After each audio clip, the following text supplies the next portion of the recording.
Welcome to the Morel Dog Podcast. I am Brian Wilson, and with me today I have Carter Hart. Today we're going to talk about Morel Dogs and how we work as a team. You know, we train the dogs to find the Morels, but we also need to know where to find them. We have to set the dog up for success, get them in locations where the Morels are most likely to grow. And that's kind of what we're going to cover today is where do Morels grow? Where do they? In the woods. In the woods. But more specifically, there's obvious, the dead elm trees. Yeah, that's probably my favorite. I mean, that's, for me personally, that's where I've had the most luck. Because dead elms and then ashes, for me, those are the two. Like, if I see them in the woods, I will definitely check those when I'm out there. I'm going to be honest, I can't identify a tree. That's why I usually go with someone that knows. Well. But he teaches me as we go. So there you go. Yeah. Someday you'll learn something. But morels don't discriminate though, because they can also be found near cottonwood trees, tulip, poplars, ash, and apple trees.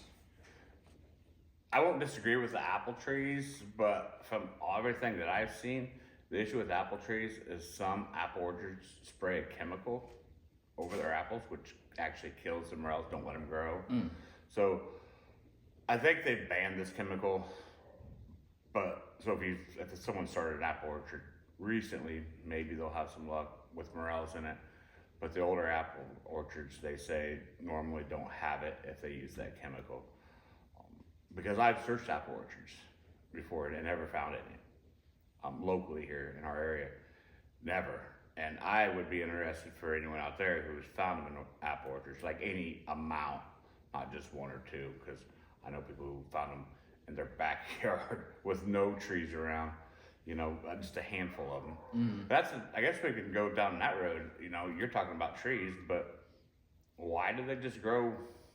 I mean, I'm sure it's not random. I'm sure there's a reason, but it's like they almost go random sometimes. It's like, boom, there's a morel.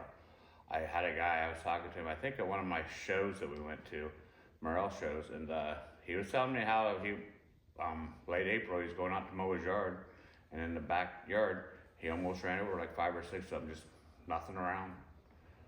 So, yeah, I was like 8, 9, 10, so I don't know what month it was when they popped up, but in my friend's backyard, there's like his driveway, and then there's like this little bricked up area. And inside the bricked up area, I assume there was dirt, and then on top there's like rocks. And he had some growing just through that. Yeah. So I thought it was just like, that's so random. Yeah, it's hard to explain. But, so they are, I don't know if we could actually say they're random, but they come up places where we would not likely suspect them. But I think the biggest thing when we're actually out hunting them is try to hit them hot spots that we know is going to be good. Those dead elms, ash trees, pine trees. That's one that's kind of new to me. I mean, I've always heard it, but this last year we went to a forest with lots of pines. And as my dogs was working through the pines, it just all of a sudden just randomly laid down. And I walked over there and there was a couple of morels. And we started realizing when we really started looking that it wasn't like a patch of morels, but we found a couple pounds just by walking through a big pine forest and the dog helping us search and hitting on them. And remember, as a team, your dog's not going to find all the morels. I mean, they got the nose. Right. We have the eyes. That's what makes it such a great team. They can smell it, but if the wind is blowing this way and your dog's over here or even right here beside you and there's morels further downwind, they're not going to smell it. Unless they're bigger morels, they're probably not going to see it until they get closer to it. So we can use our eyes. We're going to find morels sometimes just as many as our dogs find, sometimes more. It all depends on where the morel's at with the wind.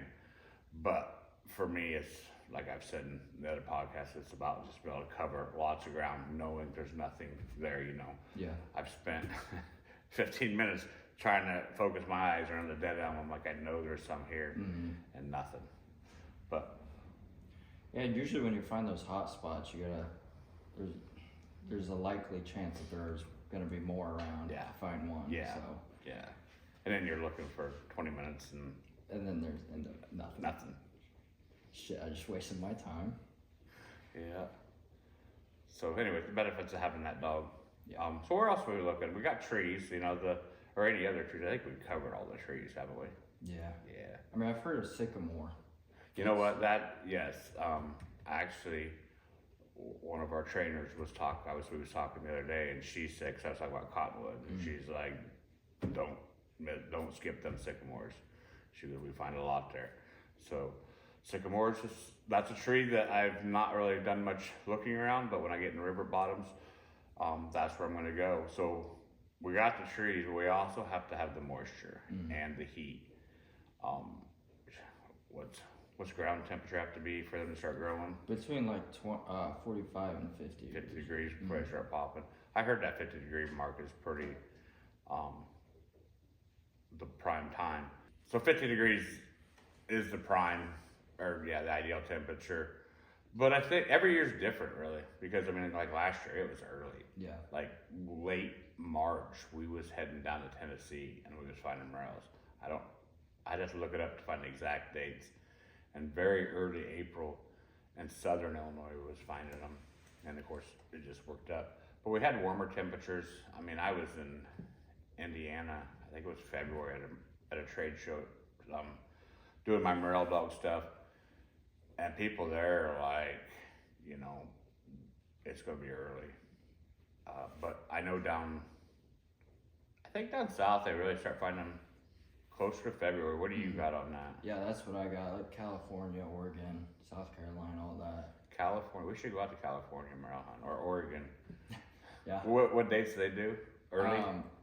It doesn't really say. It just says their main month is February. Okay, well, that's good enough. Yeah. That's when we go then. You get the plane tickets. And then you get the hotel and food and we'll call maybe, it a day. maybe we'll just stay home. Okay. No, then down south, like Alabama, Georgia,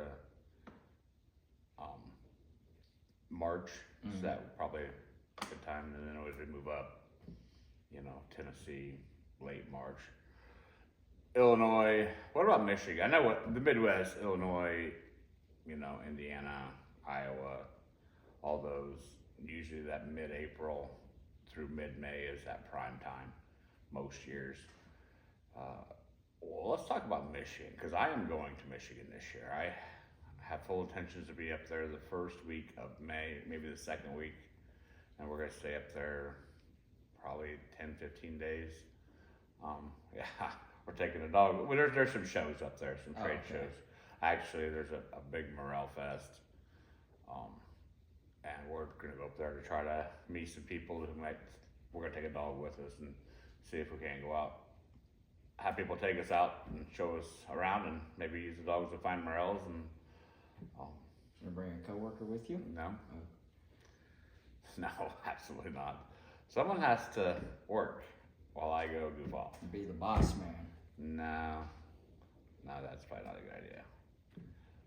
Anyways, I'm hoping the first week or two of May is the best time for Michigan. Mm-hmm. Yeah, that's what I figured. Yep.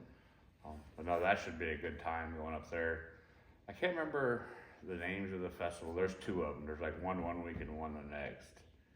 And we're just hoping to go up and see the sights, meet people, promote our dogs, maybe find some ground to take the dogs and run them on. I'm not looking to keep any morels. I don't want the morels. I just want to take my dog out and let them hunt. Yeah, just have some fun with them. And I heard the morels in Michigan can get huge, and a lot of them. So that'd be pretty cool. Do you know what the biggest one is? No.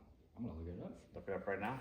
The biggest morel. I watched a YouTube video the other day when I was trying to doing a little research for this podcast, and I think they had one on there close to 14 inches. Yeah, this one says around 1 foot tall. Yeah. Is the biggest ever found. Yeah, I'm pretty sure that they measured this out pretty close, so they probably should have turned in for the state record or for the world record. Is there a Guinness Book of World Records on morels? I'll look it up. Look it up. got the college student here Googling it. That's all they teach us. How to Look it Google. up. Just use Chat GPT. Yep.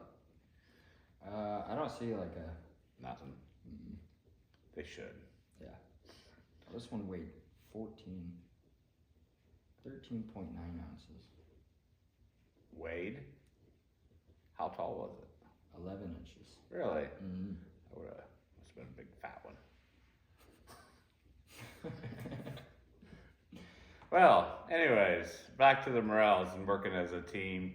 So the biggest thing is you have to know where to look around the trees at the right time of year. Every part of the United States that grows morels is different because temperatures are different. So I mean, there's a lot of difference. Different types of trees. They find them in berms, and yeah, if I can talk here, pine trees, apple orchards. Just depends where you're at. So for us, it's going to be mid-April, and dead elms and ash trees, Yep. and then cottonwoods and sycamores, and This and that and this and that. yeah.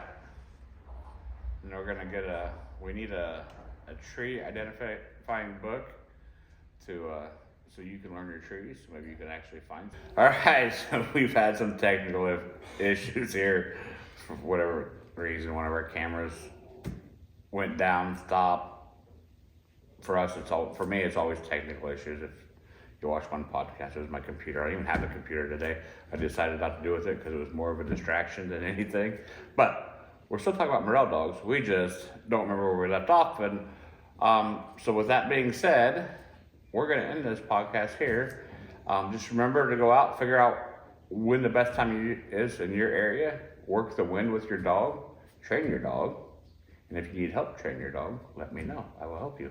I have an online course that will do just that.